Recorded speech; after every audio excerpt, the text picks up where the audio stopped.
So in Final Fantasy XIV, there's so many different jobs to choose from, and they're all so unique. I like to compare them to kids in a high school.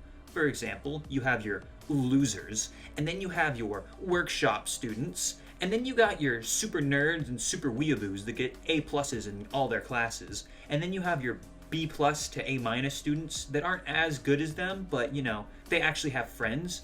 And then you have your jocks sitting around their lunchroom table and talking about all the trophies they got and all the girls that they bang.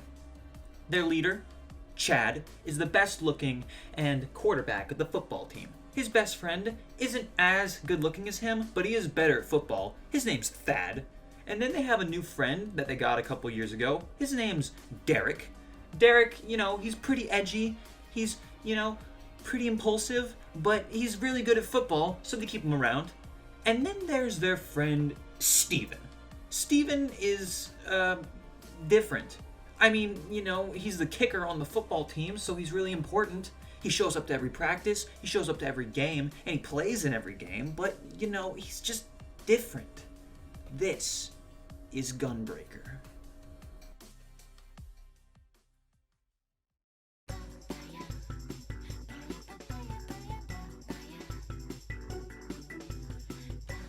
So if you've been living under a Final Fantasy-proof rock your whole life, then you probably don't know what this is. But from looking at it, you can probably guess. This is a gunblade. It's part gun, and it's part blade. So you might just think, okay, well, why even use the blade? I just shoot them. And to that I say, well, no, it doesn't actually shoot bullets. It shoots energy into yourself and your opponents, doing magical augmentation. It's kind of complicated. And to that you might say, okay, well, why not just make a real gun and shoot them? And to that I say, well, in this world where people run up buildings and do a million front flips and survive this attack, just shooting someone obviously isn't the easiest way to win. So okay, gunblade, got it. Where did it come from? It came from Final Fantasy VIII, where it was the trademark weapon of the main character of that game, Squall. Squall in lore was kind of like a bodyguard, but he did a lot of damage. So they thought, okay, let's make Gunbreaker exactly like that. So bam, you have the bodyguard tank class. What does that mean?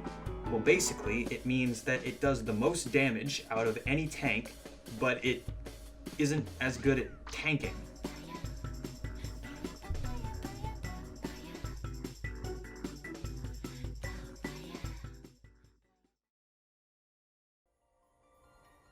So is this extra damage really even worth it?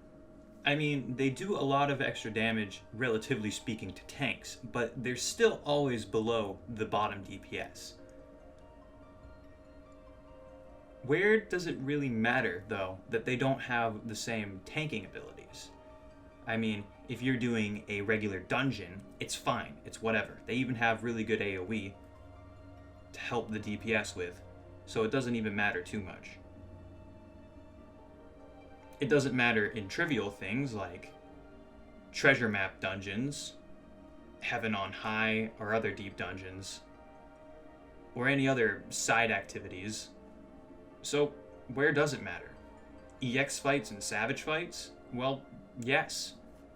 In an Extreme Titania fight, you basically always want to have whatever tank isn't the Gunbreaker main tanking for the entire fight, and then only have the Gunbreaker use Super Bolide for the tethers. That's it. In Innocence, well, Innocence is a pretty easy boss. You just tank swap the Tank Buster, and both tanks take an ad, so it doesn't really matter there.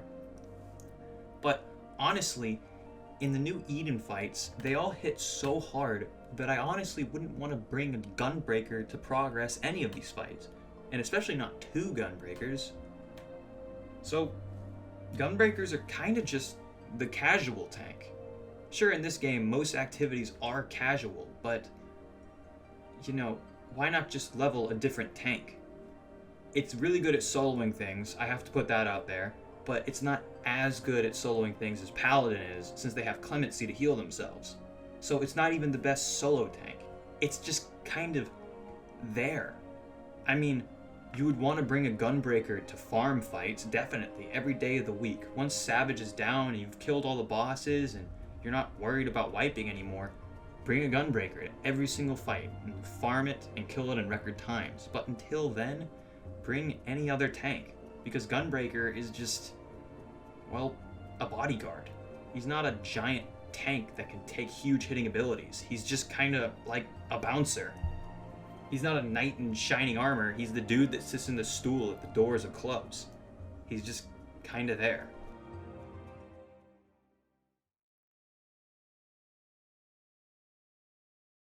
But you know, I don't really like being mean to Steven.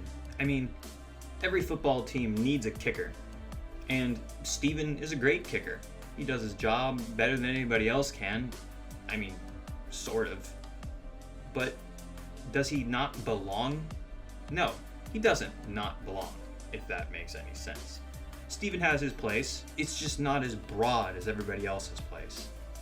So, yes, Steven does have a place in this game just as much as Gunbreakers have a place in this game.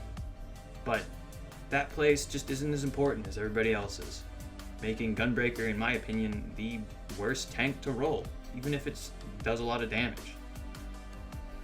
And this is coming from a personal place too, because Gunbreaker is actually the only tank I have at max level, and honestly, I prefer to have any of the other tanks maxed out instead.